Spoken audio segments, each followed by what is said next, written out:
Maswerteng hapon po mga ka-STL. Narito na po ang resulta ng STL Rizal para sa araw na to, 2nd December 24, 2024. Araw ng Martes, naway ang mga natayaan nyo pong mga numero kanina ay manalo nawa ngayong hapong ito, 4 PM. Kaya kunin nyo na po ang inyong mga tickets.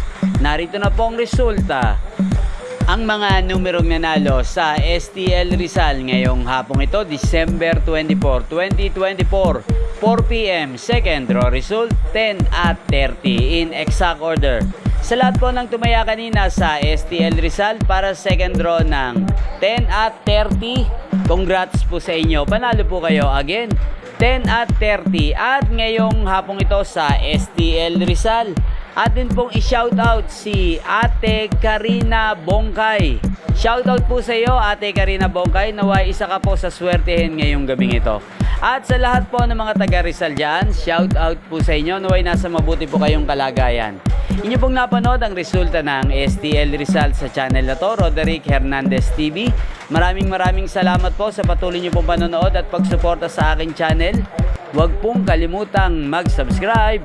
Merry Christmas po sa ating lahat at Happy New Year. Thank you for watching.